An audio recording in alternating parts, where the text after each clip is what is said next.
Hey there, everyone. We are back for another study today.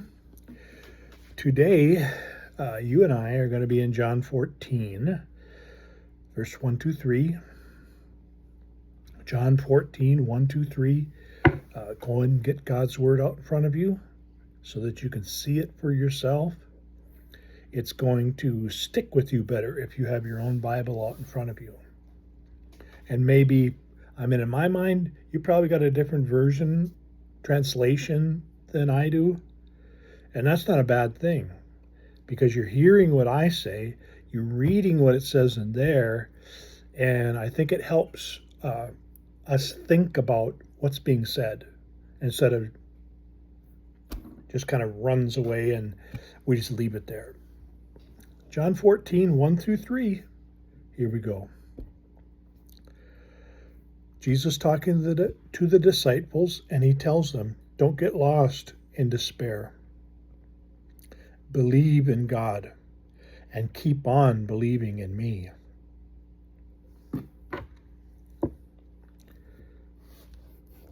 As you look at that, you know in our world today, we have tons of despair.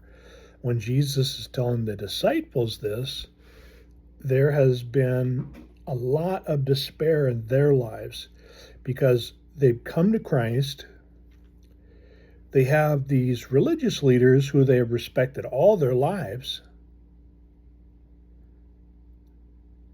don't like them. And some of these disciples, they might have had a relative or something who was working in the temple or working in a synagogue, either which way. But Jesus telling us, don't get lost in despair.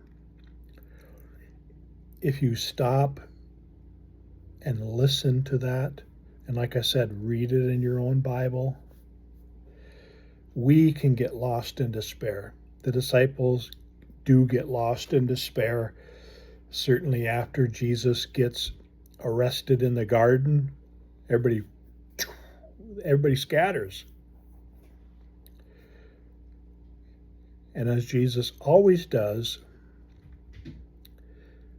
this is the point to where they're going to be able to not only hear it, but it's going to stick here in their hearts.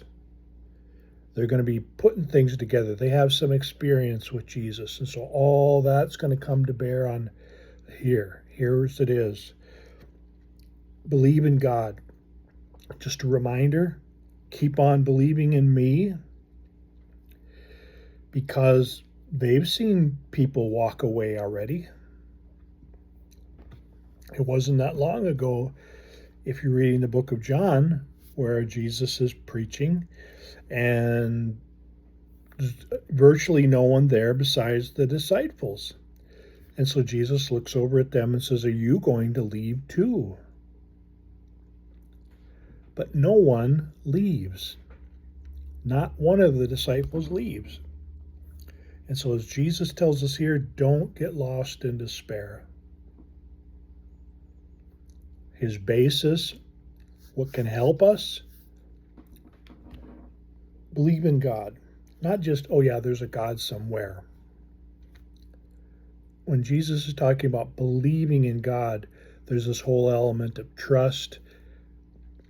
And as Jesus speaks here too,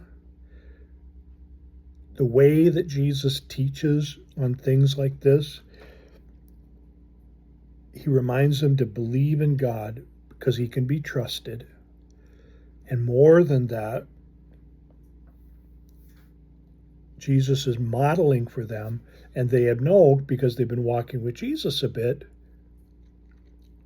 I know I can believe in God. God shows up. He's not an absentee landlord. God has been with them all the way. Jesus says, keep on believing in me. Just reminding them, I've been here. I've been here through it all. I didn't send orders down from some town 100 miles away. I've been right here with you. And that is a very important thing to get in our heads.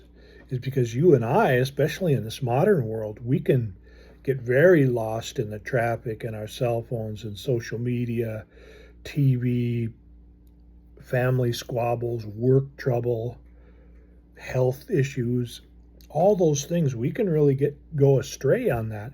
I don't mean sinning, but just we're not remembering. And so Jesus, very simply for us, for the disciples here, and for us, hey, don't get lost in despair. Remember, you believe in God. He can be trusted. He's been here with us the whole time. The Father is good. Keep on believing in me. Jesus says, I walk with you. I'm right here. And then he goes on in verse 2. My Father's home is designed to accommodate all of you. If there were not room for everyone, I would have told you that. I am going to make arrangements for your arrival. I will be there to greet you personally and welcome you home where we will be together. That's seems like a big switch, but Jesus is getting them a larger picture here. And not everybody, not every Christian certainly could hear that, because they don't have the experience. Hey, I know God can be trusted. I know Christ is there with me. You have to have those experiences. You can't just mentally assent to, hey, I'm saying my brain, I believe in God. Like, I believe rain is wet. That's not the same belief that we're dealing with here. Keep on believing in Christ. Well, if you have not walked many steps, you're not going to have the experience with God that somebody who's been walking with him a bit longer. And not to say that walking with God a bit longer makes you this great person, because Jesus makes it very plain. The one who is still learning, the one who is up here who has learned a bunch but still learning, neither of you are greater. We are one family. We have one Father. Kind of echoing back to the Shema, Deuteronomy 6:4. But Jesus makes the switch here, talking about heaven. And so this is just a side comment about heaven. Jesus says, here, we're walking right here. Believe in God. Remember, you can trust him. Father's been with us. Father has not abandoned us one time. Believe in me. I've been here through it all. The rain, the storms, and the flood.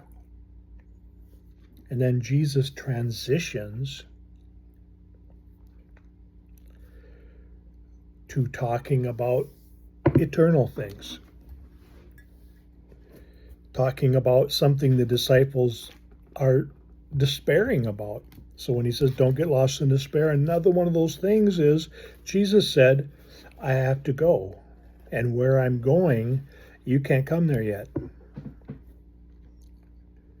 I'd be despairing if I'd been walking with Jesus and everything's great, and now you're telling me that this is going to come to an end. That's what they're hearing in their head. And Jesus is trying to tell them, if I go, this whole relationship does not come to an end. It gets deeper. We get to know each other on a really deep level. Sure, when Jesus is gone, we could treat the whole thing like a substitute teacher. Substitute teacher comes in, okay, Miss So-and-so said that you were here, and no one's listening, and it's chaos. But that's not how God's children are. There are people that, hey, I have made the mental assent. They call themselves Christian because they believe in a handful of things or a set of doctrines. Christianity isn't just about what you believe. It's who we're believing, who we're trusting in. which I think, in my opinion, is why Jesus starts off John 14 like this. And then because he knows, because they've expressed it, they look at him with that look in their eyes, and he knows. They're looking at me like that because I told them I'm going to have to go. And so he says, hey, my Father's home is designed to accommodate all of you. He doesn't look at them and say, you're all coming with me. I'll make that home for you and you're coming, period. He does not say that. What he does say, my Father's home, in this translation, designed to accommodate all of you. Because John 3:16 is a good reminder, for God so loved the world, not for God so loved those people that laid down on the ground with their face in the dirt. Yeah, those are my people. The world. Because the Father's home is designed to accommodate all of us. Nobody who's ever been born or will ever be born is not elected to come home to the Father's house. And I know the Calvinists use that elect in a certain way, but what we're looking at here is God's intention. He didn't want to not include anyone. And so he says, Jesus reminds them, it's designed to accommodate all of you. If there were not room for everyone, I would have told you that. And because of their walking with him, that little reminder, yeah, that's right. Jesus has always been upfront with us. He ain't held back on nothing. He said it's going to be like this. We went. It was just like that. We come back. He encouraged us, hugged us, patted us on the back. But he never lied to us or left something out. I would have told you that, Jesus says. Just that, boy, we need that reminder. Hey, I'm telling you straight, because we live in a world we're not quite sure what's true. I mean, we have AI now.